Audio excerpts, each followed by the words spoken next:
Welcome to Mortgage Lending Mastery, the world's longest running podcast in the mortgage industry.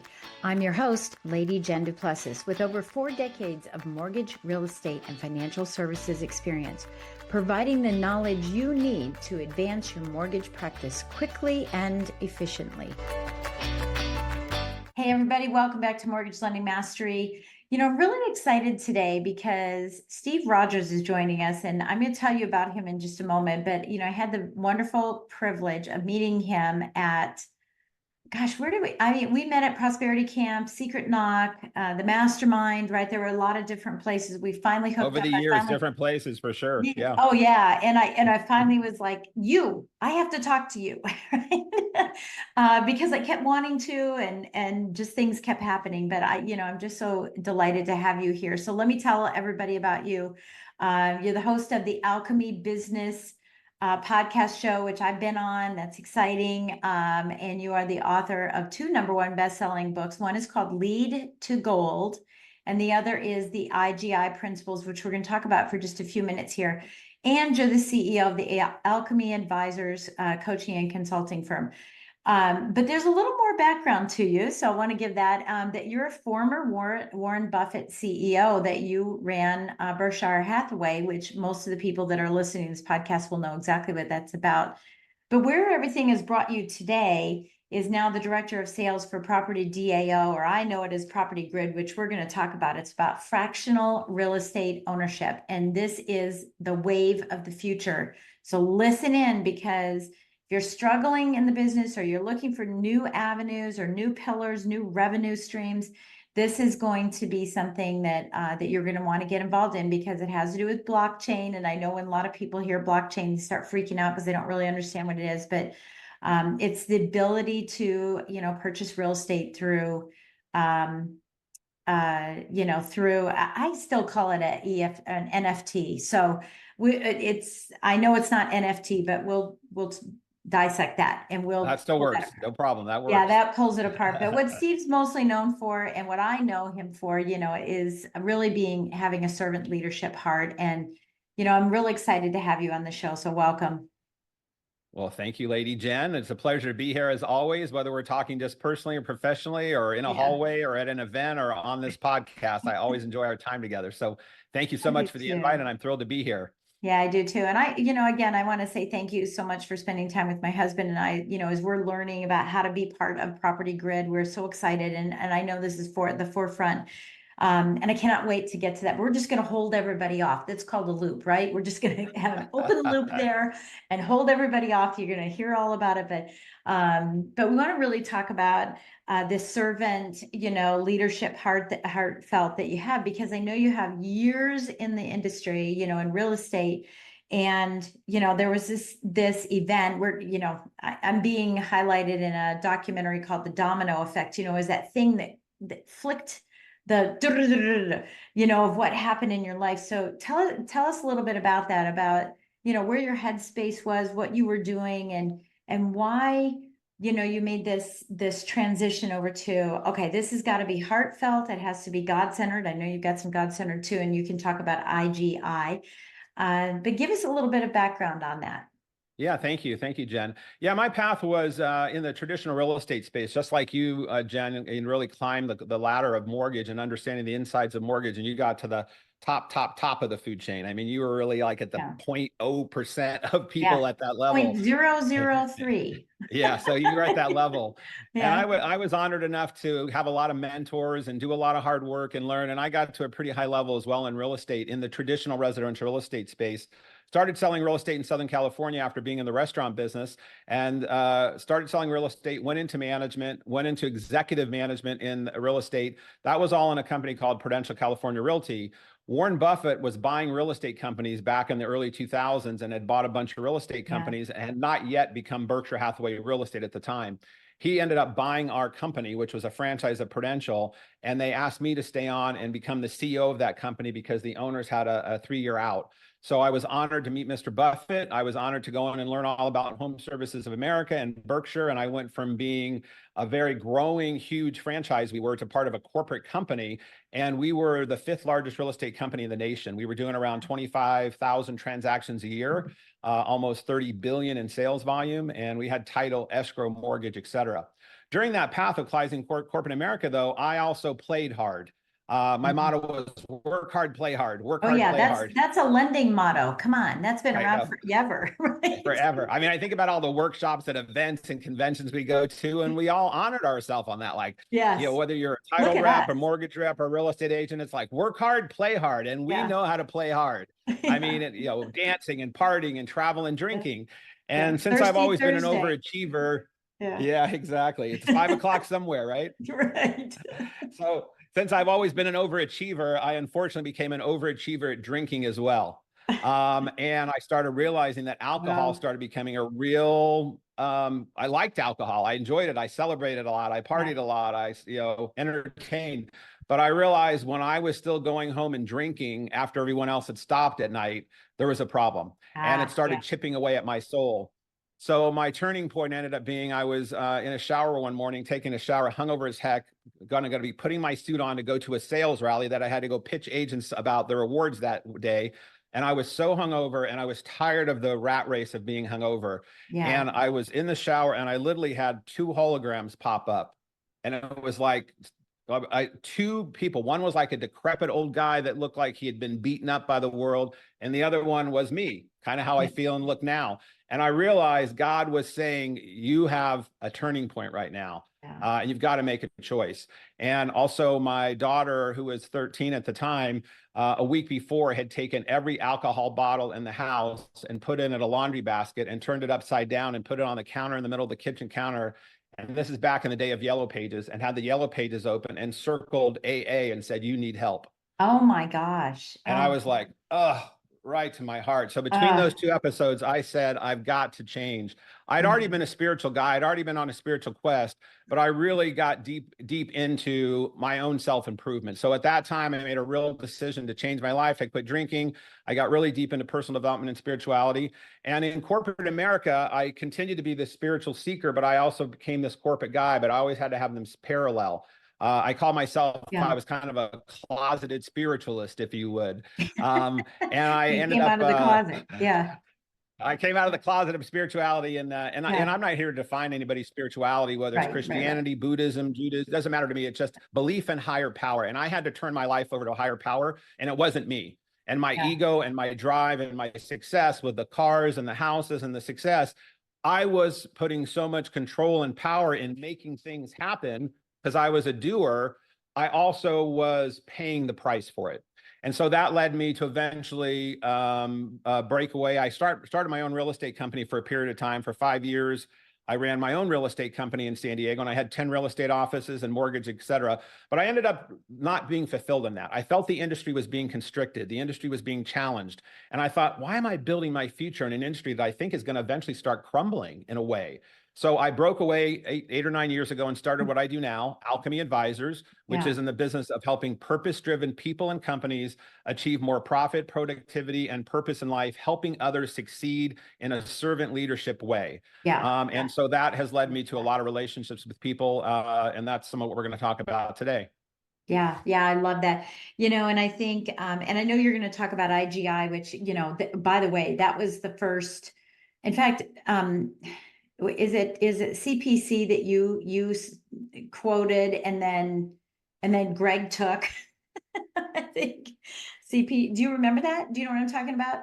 Yes. Yeah. Greg and I share a lot of stuff back and forth, but Yeah, I know. Well, I added another C to that one, by the way. I call it CPCC, but and I've done it on this show several times. But one of the quotes that I really, really love is that, and I always do alternative first. So the quote is actually backwards from this quote, which is fast success builds ego and slow success builds character.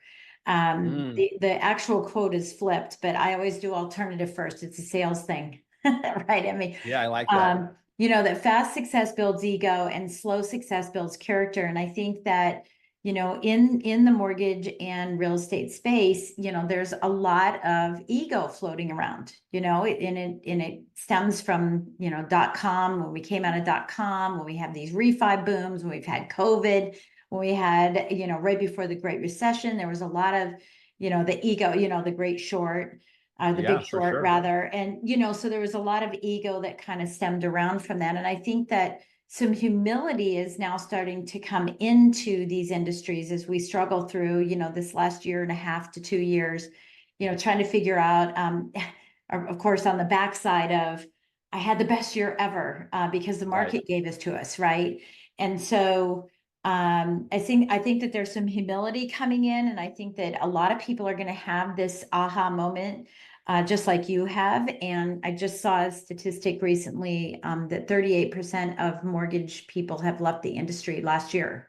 They left Yeah, the that's industry. huge. And so More there than was a a third lot of an of, industry leaving. Yeah, that's massive. yeah. And I think that, if we dove a little bit more into those statistics, we'd probably just find, tired. I've done it for X amount of years and I'm kind of out. I'm just over it. And then there's others that are struggling, because I do know people that are, seasoned veterans that are still in it. And I know seasoned veterans that left. And Yes. so I think if we dove a little bit further into it, it's probably some other issues there too. But as we talk about this transformation that you made, so tell us a little bit about IGI, because your whole book is about this IGI versus ego. Let's talk about that for a few minutes, and then we'll pop into property grid and tell everybody about. We're going to make them sick, and then we're going to make them well. Okay, sounds great. Well, one of the things on my quest was not only from spirituality, but also personal development. All the many people that many of you have probably listened to, obviously Think and Grow Rich, Napoleon Hill, Brian Tracy, Yeah. Tony Robbins, Wayne Dyer, Deepak Chopra. And one of the books that Wayne Dyer wrote in in the early days, he talked a lot about ego. Wayne Dyer talked about ego, whether he was on PBS television shows or in his books. And his phrases when he said ego is edging God out. I'm like, wow, I'd heard it before, but when I read it that day, it just hit me like a ton of bricks. I'm like, that is so true. When I'm in my ego about me, Then you I'm become edging the God out, God. or I'm edging good out. So some people don't like the God word. I Yeah. know that's a bit, pretty heavy word for a lot of people. I Yeah. happen to use that word. So if you Yeah. don't like the word God, you use the word good. So Yeah. ego is edging good out or edging greatness out. And I said, wow, well, what's the opposite of that then? Because I was climbing corporate America. So I've got to remember every day to be checking my ego. What's my intention? Why am I in this meeting? Why am I in this relationship? Why am Yeah. I making this decision? So I said, well, what's the opposite of that? And I said, well, that would be inviting God in. And I just wrote down on a yellow pad, IGI. And at the time, there was a song out that Will Smith had called Get Jiggy With It. And I Yeah. thought, oh, I'll just call that my Iggy. So I had this personal mantra that I started saying, am I an Iggy or am I ego? Am I an Yeah. Iggy and ego? So when I started making decisions and thinking about what I was doing, I started really having this mantra. And then I started writing down, what is an Iggy? What is my inviting good in principle? What is my inviting greatness principle? And I started making my principles about prayer, meditation, paying it forward to other, mentorship. And so I just started creating my own Iggy principles. And for 10 years or so, it literally became how I changed the DNA of how I looked at every situation and every relationship. Was I inviting greatness in, or was I edging it out? And when I realized when I was inviting it in, it was when I was always being of service to someone else. Yeah. I switched from Yeah. being the corporate guy with the suit and tie that was the title. And I realized I was a servant leader. Even though I was a CEO, I was here to serve anyone that I could possibly serve by bringing higher things to their Yeah. life in business or personally. And so that shifted my Yeah. consciousness. When I think about ego versus Iggy, right? I think of Jeff Hoffman. He's probably the best example of Iggy that I know. I mean, he's incredible, right? Don't you think he is Yeah. one of the biggest servant heart individuals that I know? Yes. And and he's so humble about it, and it's beautiful. And I was thinking about this too, as you're putting together your Iggy list, getting Iggy with it and putting your Iggy list together, right? You mentioned prayer and meditation and things like that. For someone who's not in that realm, because I mean I know I am. Everybody who listens to this knows that I am. But what are some other things that I mean, are these principles that you live Yeah, with? they are principles, and each person has to For define someone to make the list, what do they need to be exactly. thinking about? Well, I think for that is where when you feel most joy, do you find that connection? So when someone says, look, I'm not really a Christian. I'm not really a Buddhist. I don't even know if I believe in God. I'm like, okay, let's start here. Do you believe in love? Mm-hmm. Yeah. And everyone says, well, yes, I believe in love, and say, well, define love for me. Mhm. And when I'm coaching or consulting people, their definition of love is their first essence of what their goal is to be in most of the time. Yeah. Whenever we're in our Happiness. deepest expression of love, whether it's with your grandkids, your partner, your lover, your spouse, your mother, your father, where you feel the most joy is where usually the purest Iggy exists. So Yeah. if that's love or God, how can we spend more time there? And if we Yeah. can spend more time there, that means being aware on a daily basis, just like we track and measure our sales calls, our pipelines, our We prospecting. hope so. We hope so. But when we do, we know we track and measure, we improve upon, right? Yes. So I started making for myself, what is it when I'm most joyous, when my body feels the best, when I eat right and when I exercise? How do I feel tuned in and most centered? For me, it's prayer and meditation, and it's being of service to others. And it's also realizing that I have to be in check with my relationships internally and externally. So I literally created a scorecard called the 4 Bs: body, being, bonds, and business. And then I categorized what were my priorities in those. What was my value item that I Yeah. described was what I found value that brought me joy or brought me purpose in those items. And then I defined those for myself, and those started becoming my Iggy principles. And then I use that as a tracking measure system to how can I do more of those things? And that can be being in nature, that can be contributing to others, that can be reading, personal development, getting a coach, getting Being counseling, present. being present in the present moment. Exactly. Yeah. So each person has to define their own, but Yeah. I break everybody down and say body, being, Right. bonds, and business. All Yeah, life bonds for me and works in those. relationships. Yeah, I Yeah. love that. I love that so much. You know, one of the things that came to my mind is, and I wanted to get your take on it first, but one of the things that came to my mind, I was just talking about this in Acapulco last week, and we were talking about adjectives to describe one another, as we got to know each other. And it was early on in the, in our retreat that I didn't have a chance to even say hello to some people, right? And so it's, what do they think of me just because of what they think of me? They don't even get a chance to know me, right? And everything for me was, bottom liner, no bulls, sheer, she's, competent and confident and all that stuff. And we were asked to write our own 5 adjectives. And the first adjective I put was nurturing. Mm, And people were like, wow, there's a disconnect because they hadn't gotten a chance to know me yet, right? And so, but anyway, nonetheless, but then I said, we're done with this exercise. This is really great. Here are my 5 adjectives that I think describe me. Here are all the adjectives other people contributed. And we did positive stuff like, make sure it's positive. And then I said to everybody, and this might be helpful for those that are listening, is that I went to a funeral of a commercial real estate broker who owned his commercial company, and he's very well known in our area. And unfortunately, he passed away several years ago. And so lots of people came to his funeral. And the pastor said, whenever you come to a funeral, whenever you go to a funeral, everyone never says anything bad about people, the person that passed away. They only say good, right? And they say, I love the way he smiled. I love the way he was always available. I love the way he contributed. I love the way he, never took himself serious. Whatever it is that when you go to the funeral and you've got that this is the thing I loved about this person, that can become your principle.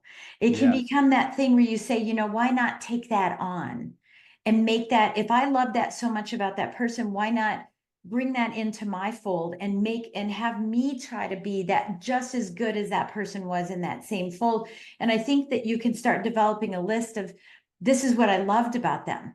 Yeah, absolutely. So this would make me happy. This would create, because you said love, right? This would create that love for me, and that feeling of joy and love is experiencing what that person gave to me, and now Yes, me giving that back to others. What do you think exactly right. about that? I Because love it that. Well, means I for think you. that's so true. I mean, I think that your thing about how people perceive us and how we perceive them, and then your nurturing thing, that's a high value for you. And when that's a high value for you, then also realizing what can we do to help even make that more aware to people in the shortest period of time, that they experience that Absolutely. through our words, our efforts. I do look at you as a nurturing person, because I always look at you as giving, contributing, moving things forward, and including people. Anytime you include people, that's a nurturing thing because it's Yeah. giving back. So, Yeah. But I think your thing about what we want people to, writing your own Obituary. Yeah. obituary Yeah. is a powerful thing to do. Yeah. Brian Tracy was my business coach for 2 years, and Brian's written about 100 books or so. And one of his great books he wrote was called Focal Point Coaching. And it wasn't necessarily about a coach, but it has you create your 20-year legacy and what 20 years from now you'll be doing in all these different categories: mentally, physically, emotionally, spiritually, romance, community, etc. Business, And, right. yeah, and when I was in my late 20s, I mapped out that. And at the time I was like 26 or 27, and I was mapping out, and I'm like, oh my God, what am I gonna be doing when I'm 47? Well, I've now well past 47, right? But I was mapping out at 20, what 20 years from now I wanted to project as to how I wanted to be described, but more importantly, how I envisioned the story of my life unfolding. And then I realized I had to start doing the task and efforts to then create that as a reality. That. Yeah. If it didn't already exist. Because what happens is we have this vision in our mind about who we think we are, what we want to create, and then we have our reality of our life where we're at. In between there, if we don't have a plan, is stress, strife, and overwhelm. And hope. That's the space in between. And hope. Right? Yeah. Hope and dreams. Exactly. Right. But the planning and strategy of articulating that brings that down into a clarity. And then and as Paulo Coelho says in The Alchemist, once your mind is made up, the universe conspires towards your success. Yeah. And then all of a sudden you start doing things that start attracting like people. Your efforts, you start more aware of them. Your language, where you spend time, how you sit, where you spend your meditation or walking in nature time. So the stuff you're talking about is figure out what it is you want and who you want to be. And are you that already? And if you are, wonderful. How can you share more of that with the world? Yeah. And at the end of the day, everything comes down to love and fear for me. I'm either in fear or I'm in love. And that's not the first time people have heard that. But if you break down all things in life, if you think about that, when you think about us, of those two powerful emotions, am I fearful of change in the market? Am I fearful that's happening in lawsuits? Am I fearful the industry's changing? Am I fearful in my relationship? Or I'm in a loving way, which means I'm accepting. I don't have to have all the answers, but I love that life is always changing, and I get to be a part of it. That changes how you see fear, and then you use fear as fuel versus fear. Yeah. Well, and definitely in real estate and mortgage lending, I mean, if you don't like change, you're in the wrong business because it's inevitable. No doubt. But one of the things I heard from one of my podcast guests for a different podcast that I have is she said there are gifts in shifts. And I have just taken that on and carried it as a big torch for myself, and the more that I think about it and the more that I talk about it with others, is wow, I can see all the positive in what shifts happen. And so let's talk about that. Let's use that as our springboard into, we've gone through a shift. There's definitely a shift here. There's a new shift happening, obviously, on the real estate side as well. So it just continues to bubble, everything continues to bubble up. But what are some of the gifts that we're going to start seeing in the shifts that we're experiencing right now? Yeah, that's a great question. Well, I think that lumps back to that the root of that for me is you cannot have massive quantum leap change or transformation or evolution without pain. Pain you got to go through the steps. You have to. Exactly. And pain, and we normally as humans do not want pain. Yeah. But what I've found in mentally, physically, emotionally, careers, personal, is without pain that is processed into purpose, there's not, like you said, about character and meaning that happens. So right now there's some pain points in the industry. Rates changing dramatically, shifted what was happening in the world. Refis were going through the roof. People were making tons of money. Houses were selling. And you and I have been in the business long enough to know these cycles happen continually. Yeah. If you can keep your joy meter consistent, regardless of what's happening in the market, because you're not attached to that, you're still finding joy in the dips and the pain and the pleasure. Yeah. Then you realize both of those things, just like this yin and yang picture behind me, the dark and light are both necessary. And what I had to come to terms with is that it was easier for me to say, God, thank you for my blessings. Thank you for my healthy family. Thank you, God, for the trip we just had that was so magical. When I got to the point that started thanking God when I almost died, thanking God when my father passed away, thanking God when my grandson got Duchenne's muscular dystrophy and has a life-threatening disease, when I found ways to say thank you, universe, for that after I processed the fear and pain, because I knew those are where the greatest, biggest gifts come, I didn't see them yet, and I didn't know what they were, but I knew the universe believed I could handle that and that the gift was behind that wall. And Yeah. if and breaking through resistance and pain is the price we pay for the dream we say we want. Yeah. So Ooh, yeah. anybody out there that has big dreams, anybody out there that has big goals, you have them. You get momentum, and then you're going to have pain, you're going to have blocks, you're going to have resistance. It's part of the formula. So breaking through resistance and pain is the price we pay for the dream we say we want. And if you can do it, boom, all things are possible beyond that, including changing mortgage industry, including lawsuits on the real estate space. And from that comes great opportunity, because you can't have massive change without creating massive opportunity. Things do get taken away. Anytime things get taken away, there's a vacuum as to who's going to fill that space. Absolutely. And when that gets taken away, that space is your white canvas as an artist in business to now create and paint what you now choose to see within that new space. So I look at it as a gift, and it's going to bring new business models, new careers, new revenue streams, new relationships, new perceptions on how customers see us and how our value is to them. And it's going to cause us to have a new excitement about learning something new once we get past the fear of, oh my God, I can't go through another change again. Yeah. So I think that's really important. I was just talking with my students about this on our coaching call this week, is, about one, I said there are five things that you can do to increase value in the eyes of your client. And one of those, without going through all of them, one of them is, is improving yourself, your own personal development, having certifications, having knowledge around it, instead of avoiding or having, it's not even the blue ocean strategy. You can't have those blinders on. You've got to see what's happening around. Yes, blue ocean strategy when you're ready, when you're past the fear and you have the knowledge, of course. But while you're in there, you've got to take those blinders off and not say, oh, I don't care what's happening there and I don't want to learn it. And I don't really, it's going to go away and I don't care. You really do have to pull it in so that you understand how you can guide your clients. And that is the value that you have, and having that arsenal of resources and knowledge behind everything that you're experiencing. So I think that that's, really super important. So, okay. So let's talk about Property Grid. Okay. And kind of move forward with that. Well, yeah, I think the property grid thing is a great topic to roll right into there, Jen. Thanks for bringing that up. Yeah. So I was really excited when I heard about this. I've been exposed to a lot of, I keep saying EFT, by the way. So if I say EFT as you're listening to this, it's not electronic funds transfer. I've been exposed to a lot of NFT, a metaverse,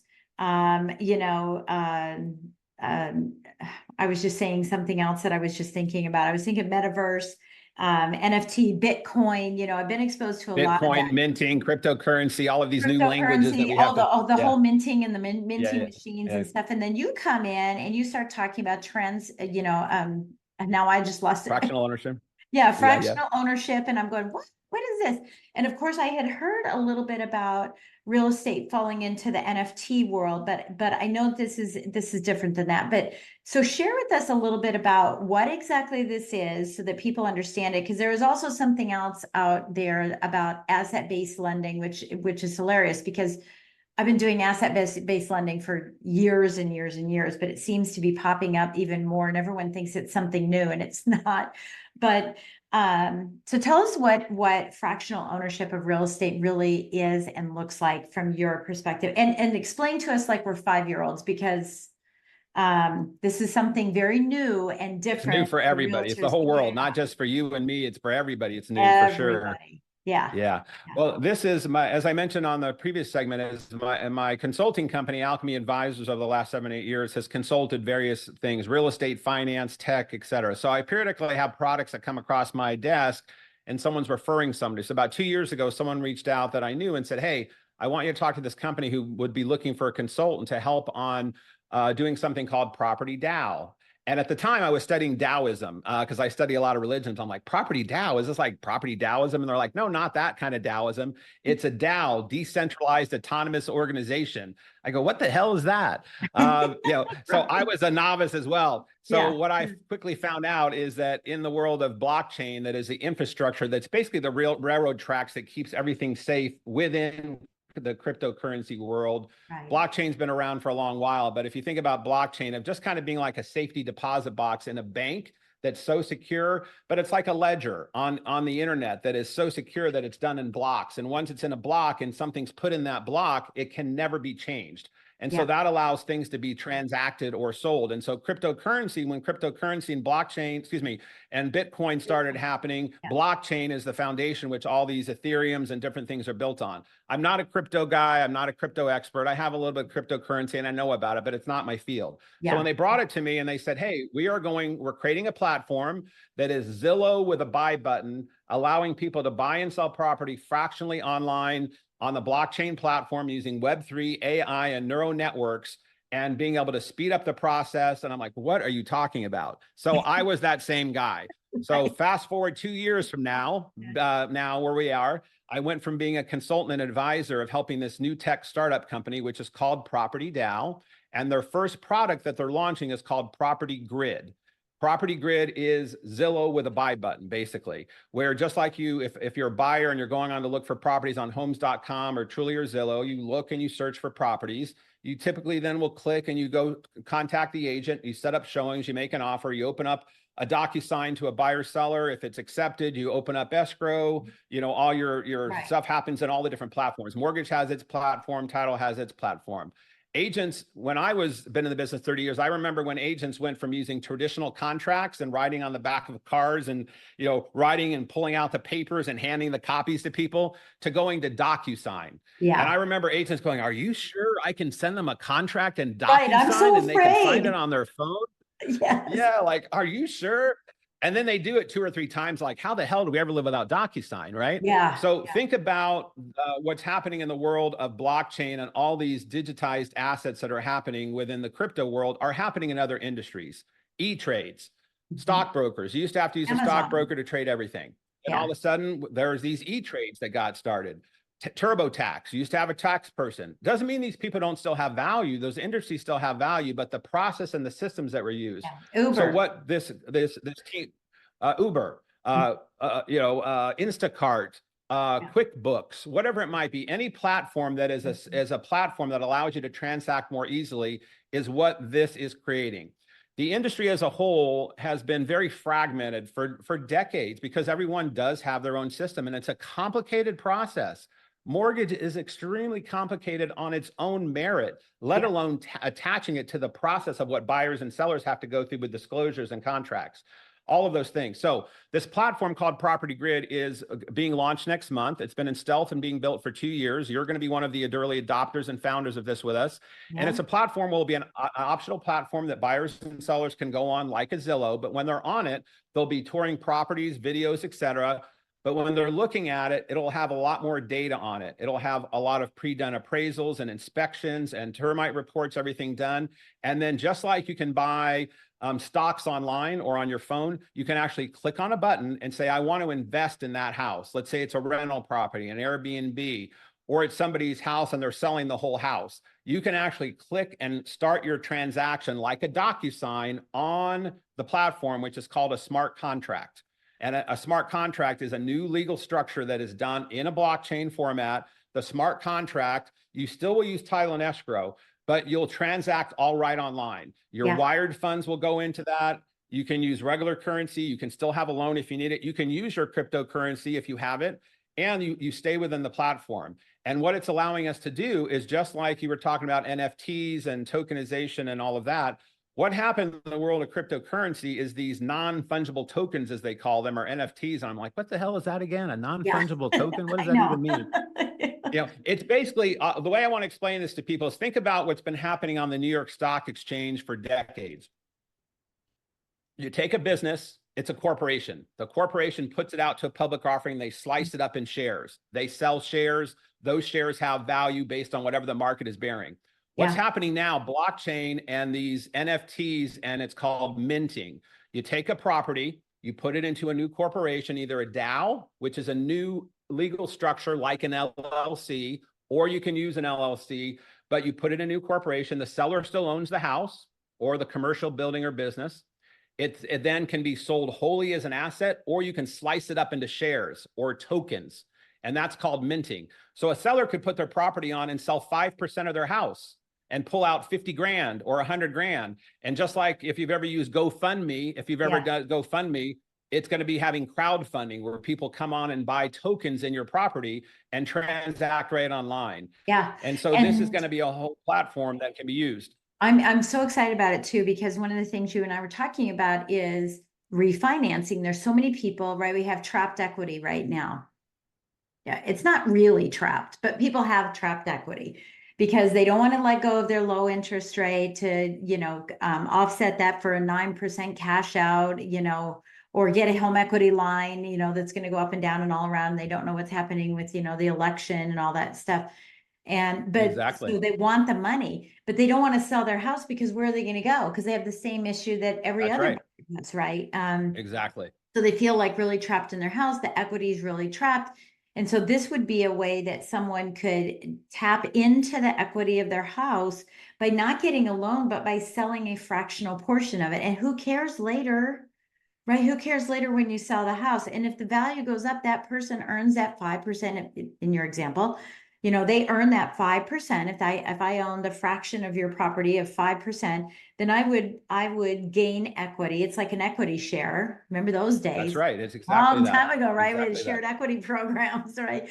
And it's like a shared equity. And so when you do sell your house at some point in the future and you want to walk away from it, you'll get your share of the equity. They'll get their share of the equity, but you already took that equity and repurposed it to do something else, including buying some more fractional properties on this platform, taking that cash. Exactly right. You and I talked about it. We still do. We have a little over $1 million. We'll call it trapped in our other home, not the one I'm sitting in, that we sold to my daughter. It's still sitting there. And, once it's released, and it's driving me crazy because it's not in flow, right? Yes, that money's not in flow. It's just sitting there. And so this is a way for you to put your equity into flow, as a means to grow wealth. And I think that this is, what people need to understand is that it's also, and I want you to expand on this, it's also a way for people to be able to afford to buy, because our affordability index is the lowest it's ever been, right? We have high prices. We have, high inflation, and we have low inventory, which is making, that go up as well as the interest rate. So people are like, I'm totally priced out of the market. Well, what if you could buy a fraction of a house? So can you talk about that? Yeah, that's great. And those are great examples that you give. And this platform will allow for commercial, residential, your primary residence, Airbnbs, land, farms, agriculture, resorts, hotels. We have all kinds of properties going on. And your point about trapped equity, we did a lot of research, and there was about 46 trillion of assets in real estate in the US. And the trapped or restricted was about 23 trillion. That either like you said, they already have a great interest rate. They don't want to mess with that, or they wanted to refi, but the rates have gone up and it's such a pain in the ass to do it. They don't want to do it, or they have too many partners in their deal, whatever. So this allows you to have liquidity at the drop of a hat. And those, that money can be used to improve your house. If you want to say, hey, I want to remodel my kitchen, I want to add a pool, I want to send my kid to college, and you're not taking out a loan, you're taking ATM money out of your own account that you have earned, and you're having someone else buy it. You can also then control that. Just like when you buy stocks, the person who's selling the stocks makes the rules on what the stocks are. You can make them that they're non-voting rights. You can make them that you have first right of refusal to buy it back if the buyer wants to sell them back before you're ready to sell your house. You can make it that if it's an Airbnb, you can share in the Airbnb revenue on the portion in which they purchase, if it's a long-term rental. So you can make it enticing to buyers to buy your tokens. The buyer is not trapped either. It gives the buyer liquidity because the buyer says, oh, I'm going to buy this house. It's a beautiful house. The seller says they think they're going to keep it for another 3 to 5 years. That market's been appreciating. I'll get my gain. But if something happens a year from now and they need their money, that buyer could take their tokens and put their tokens back on the platform and sell their tokens at any time based on the fair market value of those tokens, just like selling stocks. the seller could choose to buy them back. So it allows everybody to have liquidity, and it allows also legacy revenue. This does not exist right now. We also offer on the platform, from a legal standpoint, not a RESPA violation. We share in our tech downline revenue that every time that transaction happens in the future on that house, the seller gets a piece of our revenue indefinitely. So you're creating multiple streams of revenue. And so it gives buyers and sellers a lot of choices. Oh, a lot. I mean, just say you could just go and fractionally buy a whole bunch of everything, and have a little bit of everything. And I love this legacy piece. I had forgotten about that because it's very similar to NFTs for artwork, right? Where the legacy is there when the art gets sold, that original person who had that art or the artist gets a little piece of the pie over time. And I think that's really good. You've mentioned, I mean, this is the last thing that I'll talk about this, because it is something that we're very quickly walking through, and people are going, wait, what about this? What about that? I don't understand. It's a lot. It's a lot of new stuff. And especially when we have that kind of thinking, that's so traditional in lending and so traditional in real estate. But I think one of the other things that I love that you've said before is the Carfax, sort of like the Carfax on the property. Yes. So can you talk about that as well? Yeah, absolutely. Well, your points about this allows buyers to get in for as little as $1,000 or $5,000 to get started. It's great. And then we also have a lot of other pieces. So we have about 4 or 5 different rollouts that are happening over the next 6 to 12 months. The first is the platform, like a Zillow with a buy button.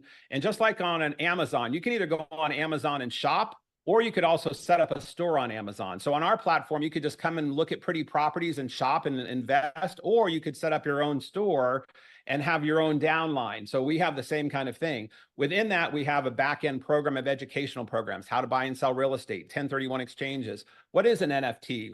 How does blockchain work? And we also have it on about utilizing the platform further for fractionalization, but also on the ability to use the platform for future revenue for people that were phasing out of the industry. You mentioned 38% of the people. You can create your own ecosystem there. But this downline model, when someone sells their property, we are sharing in this fractional revenue. And so Jen is going to be offering to their network a full-blown webinar on the details of this, and she'll be the master of helping people work through this. And then we'll be walking everybody through it. But all the education components of this for helping people understand the platform, this is new stuff. This is all new languaging, new ideas and new concepts. So we're going to help. We're either be able to do it with you, do it along with you, teach you how to do it, or we can have, if it's an agent broker, they can come on and we can teach them how to do it, obviously, for their people. So it's got all these ecosystems. I don't think I answered your question, but it's okay. It's okay. The Carfax is just knowing all the history about the Carfax is another element. So one of the, thank you. Yeah. One of the other with blockchain is once you put something in a safety deposit box in a blockchain, it can never be changed. So just like when you buy a car and you have Carfax, we have Carfax for real estate. So when a seller puts their property on, all of their receipts, all of their documents get digitized. When the new buyer buys the property, they get their own portal, and then they're going to get weekly updates, what's happening in the market, how to keep your landscaping pretty, blah, blah, blah. And then they'll also have their own portal where they can check what's happening with their own asset. And then anytime they have a repair, an improvement, they would upload their receipts. And every time that property changes houses, we're going to have a Carfax for houses. And all of the properties we have, we're going to be digitizing those now. So we're starting at a base level, and we are creating this, one of the components in the platform, which is Carfax for real estate. And then we also have an investor score in the platform. So when we're looking at our site, people are used to walk scores, school scores. On ours, we're having a water score. What's the water in your public system? What's the investor score on this property? How much due diligence has been done? How many disclosures are in? Has an appraisal been done? So you'll actually see an investment score on the property. We'll also have back-end investment groups and clubs you can join. Yeah. Are you into 1031 exchanges? Are you into apartment buildings? So we have education behind the scenes. Right. And education as well. And even at that lower level, one of the things that we've talked about too is, putting some of my education up on in the portal, and, and teaching people and stuff. And I know we're going to be doing that at some point, and may have a class there or something. Yes, absolutely. Where you can continually get education on a multitude of things. It's not just in this arena, but just a multitude of things. And it might even be how to budget for your house. Well, we're going to have a whole new website just for you, because Well, we're gonna have a whole website just for you because you have so much education. You're gonna fill our platform with so much great stuff. But yes, we're gonna help people, like, how do you really do this? And some people don't want to know how the watch is made. Some people just want to know what time it is. So if you want to Yeah, know that's right. what time it is, boom, here's what the Yeah. time is. Only look at these videos. Do this. If you want to learn more about how the watch is made, or how to invest in Costa Rica, or how to do a 1031, or how to do syndication, dig deeper. We can help you on that as well. But the educational component, from thought leaders, real estate experts, finance experts, tech experts, this is an entire ecosystem we're creating. And the Yeah. beauty of it is the ecosystem is not just being created only for real estate. Our motto is empowering property owners for good. And what that means to us, the for good piece, is we take 4 to 7% of every dollar we make based on the transaction, and we put it into a blockchain charitable donation that we show everybody where every dollar is going, building houses, cleaning water, etc. And we're going to be encouraging others to join other ways to help improve the world through some of their contributions within doing good in the world. This is a for good movement. It's a for-profit business, but we are for benefit business. We are the young men and women of this group are all in their 20s and 30s. They're all about mission. They're all about purpose. They're all about for good. And this will be making millions and billions of dollars, this company. And we are going to be using large chunks of the money to help do a quantum shift in areas of the world that need it most: food, Yeah. shelter, clothing, inequality, Water. Because I racism, know you whatever it just might went be. down and found So, water. Yeah, yeah. And of course, you know, yeah, that's close to me being in part of the Royal yeah, Orders. You know, we love yes. doing, giving back and all of that. So, and I just think that's wonderful. And I do think this is the next step for real estate, the next step for loan officers, for mortgage, for title, for insurance. It's pulling all of these communities together, in your own, grid that we'll talk about when we do the webinar and stuff. So, yeah. So what else would you like to add as we finish up? Because what we're going to have, so, for you listening, is that we'll have we have a link down below that you can get involved with, learning more about this. We'll have a webinar, we'll schedule a webinar, and we'll have the link for you to sign up for that webinar. Once the webinar is done, further down the road, if you're listening to this podcast a year and a half from now, you're going to have to just use the link to find out more information by contacting me. But we will put a webinar together so you can learn all about it. You're going to start hearing snibblings about this out in the market, and this is where your knowledge needs to be increased so that you can provide more value to not only yourself and your clients, but also your partners. So if you're a lender, you got to know this for your realtors. And if you're a realtor, you need to help your lenders learn about this, because everyone's going to be looking at you all cockeyed and crooked and going, what's this stuff? So be the one who is the leader and the forward thinker in this. So having said that, Steve, what would you like to leave us with as it relates to everything that we've talked about today? Yeah, two things. I would say, just when you found out the first time how much you like to ride a bike, or how much you like to fly in a plane and travel to somewhere beautiful, or when you first learned out how to use Facebook and Instagram and you never use it and you had a cool post that touched your heart, think about all the changes that are happening in the world. This is a first. This is a first for many people, and it does have some fear and resistance around it. But again, if we can all remember, regardless of anything in the world, breaking through resistance is the price we pay for the dream we say we want.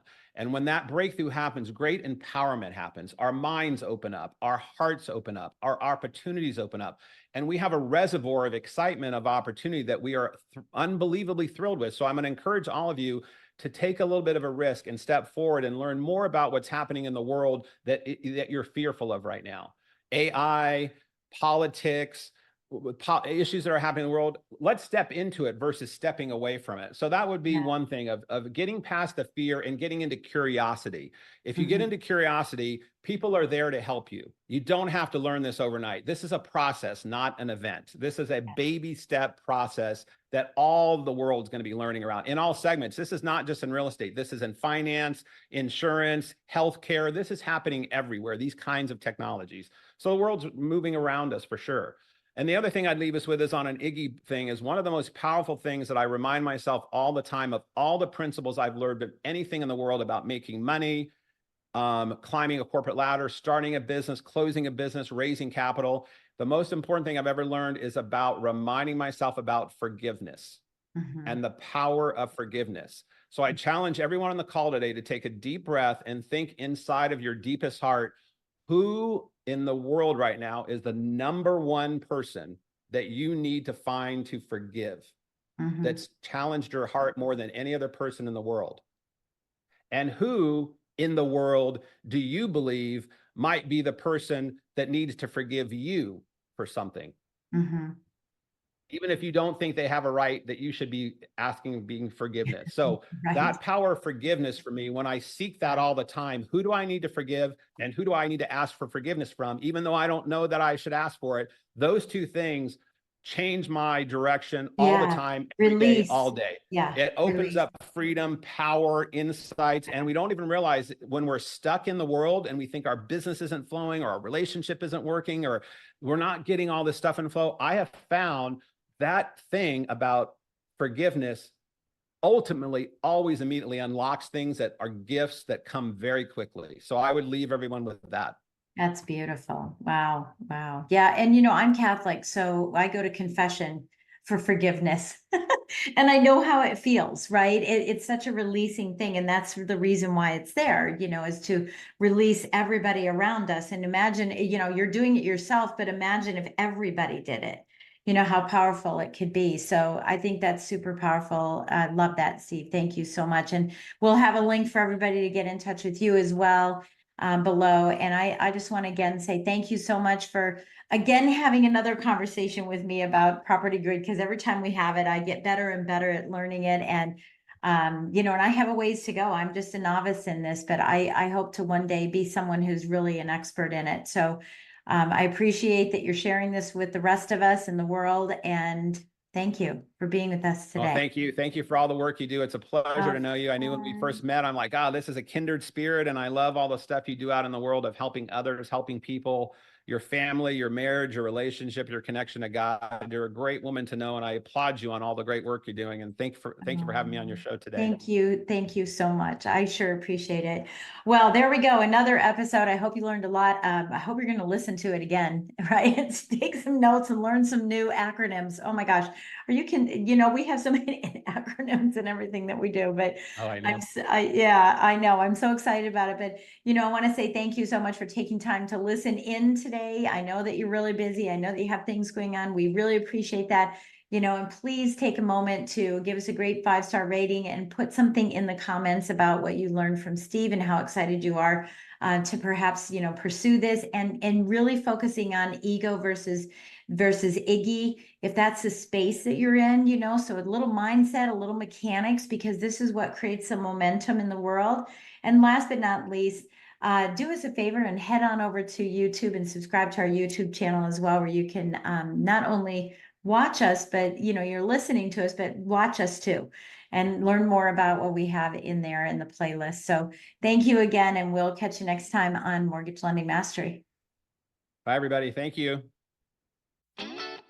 Thank you for joining Mortgage Lending Mastery. If you found value in today's conversation and would like to get support, simply go to supportfromjen.com. That's supportfromjen.com. Or reach out to me on social media. Keep watching and listening for more insider secrets, stories, strategies, and ideas to help you become a master in your business.